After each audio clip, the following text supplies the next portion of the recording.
are going to be the big winners and losers on the restart for the final race at round 4. Lloyd lights it up. Can Lead stick with him? Vernon's gone with the two of them. He might be able to get a bit of a double toe here and pounce down at turn 1. The two AGI teammates are next to each other. Brown all the way to the fence, and Love really covered him. That was close. He's on the inside of the yellow line. You can't get any further over. Now he says, I'll go around the outside and makes it stick. Good job, Will Brown. Close racing between those two. Hayak, he wants to buy in for BRM. And no change at the front with a Love aggressively slams the door shut. It's probably a good move. He actually said, don't even think about it.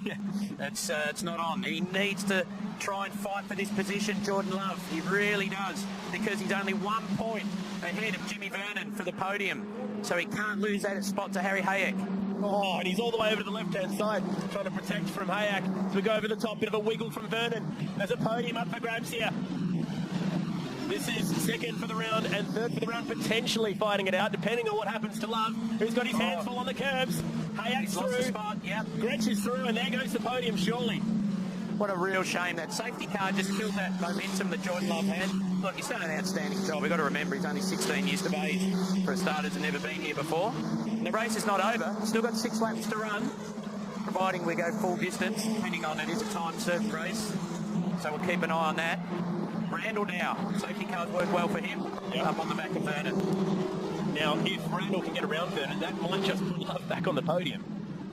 So it's not completely over. Plus, Love might be able to pick off 1 or 2 spots at the end and get them back. Here is that battle for third. Third on the racetrack, but also could have repercussions for the round podium. And Randall just needs to gather as many points as he can here, because Lloyd's on for pretty much the perfect 82 for the weekend. And Randall's looking at getting 48, so that's losing a lot of ground in the championship right there. Still, the next round for Jayco Formula 4 is the Gold Coast. Anything can happen up there.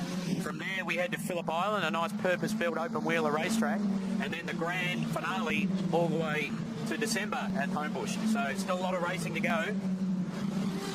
Anything can happen. Which is why Randall just needs to gather as many points now and hope that he gets a little bit of luck in those last 3 races. And like he said, anything can happen at Surfers Paradise. There's lots of walls, lots of curves. And maybe, you never know, Lloyd might have some of those issues along the way like Randall's had. We're talking about mechanical things here. They don't always work to 100%. And if Lloyd does get just a little bit of bad luck, maybe Randall will be able to pounce in this championship later on in the championship scenario when we get to those last few rounds. But he needs to get the points now while he can. And a test day for all these drivers next Wednesday at Phillip Island, so they get to have a good hit out at a track we're running at in a couple of months' time.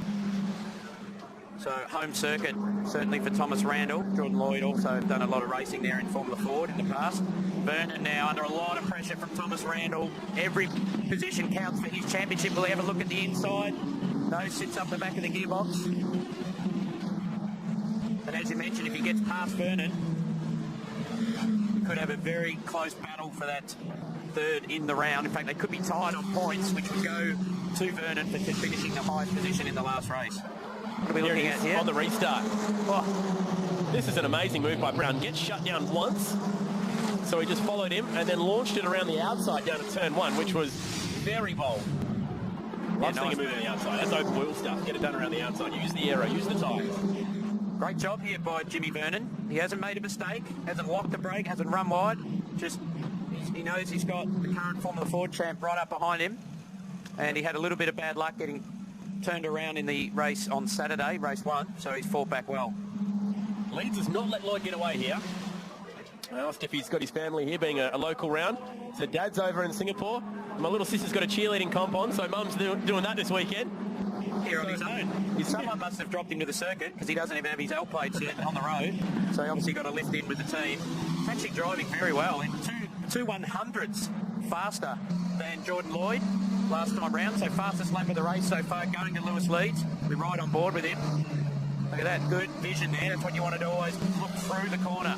Good example there of picking the line and looking up into the distance.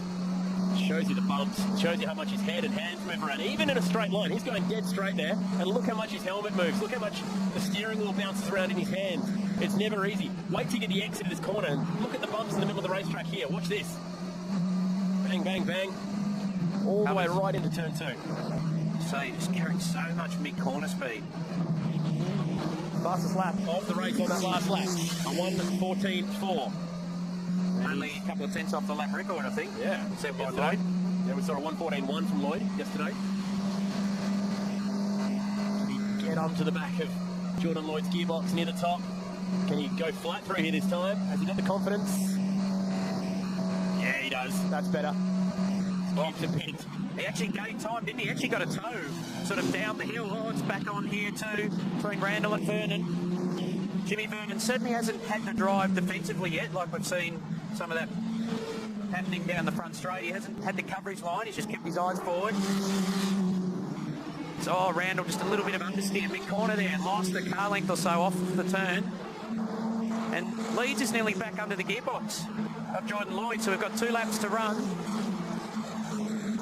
And he's actually closed up. A huge effort. There's the times on that last lap through. Leads the fastest out of the lot.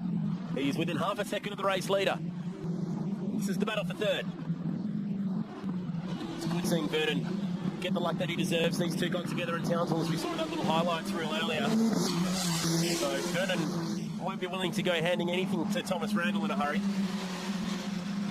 He was very disappointed at the end of that race, Vernon. Handled himself well. And Leeds has actually got close enough that Lloyd was peeking in his mirrors then, so he's doing enough to distract him. Same goes for these two. Look how close they are. Across the top, down towards Dandenong Road. Randall grabs the curb. He has a little think about it. Maybe last lap you'll be thinking, that could be the spot. That was a smart, decisive move not to go down the inside, because it would have ended up in contact most probably. Wasn't quite far enough then. Got a better run that time, and at least he knows if he is closer and gets a better run up over the hill into Dandenong Road, that's an option, whether Vernon will cover the line. Final lap, and it's actually on here, still for the lead and for third position. And Will Brown was 0.4 of a second quicker than these two on that last lap, so he might just be on the back of this battle at the end. Final lap for the weekend in what's been a ripper round of Cam's Jayco Formula 4. Randall with so much speed, but just no way through. And Will Brown is just about there, so this might even be a 3 or 4 car battle for third at the end. Leeds has finally been broken by Lloyd here. Lloyd just set the fastest lap of the race on that last lap, so it looks like he's done enough. He's answered the call. Oh, and I think he's maybe made half a mistake too. Yeah. So just trying hard, pushing, trying to carry probably a little bit more mid-corner, which meant he needed more on the exit and just ran off the road. So this is the man to catch. He's got one hand on the Jayco prize, the Jayco way to the world, the pathway to the world, $150,000 at the end of the year, and he's looking really good. For the first time in Cam's Jayco Formula 4, we see a perfect weekend. Pole, 3 race wins, and congratulations to Jordan Lloyd, who has done it in convincing fashion. He beats on Lewis Leeds for race 2, and in the background, we see Vernon hang on for third in the race, third in the round, and that is very much deserved. His first podium. Second time he's finished third in a race, but first time he's finished third for the round. And Lloyd has, like you said, one hand on the trophy. 150k up for grabs at the end of this championship. Halfway to the world, he has his sights firmly set on Europe and maybe even the USA, where he's raced before. That's how they wound up at the end of a busy 15-lapper. Leeds was impressive, but couldn't quite get around Lloyd. Vernon held off the pressure from behind. Will Brown inside the top 5 as well. And Jordan Love should still hang on for the Burson Rookie of the Round award. Congratulations to him on a good weekend here at Sandown. Zane Goddard,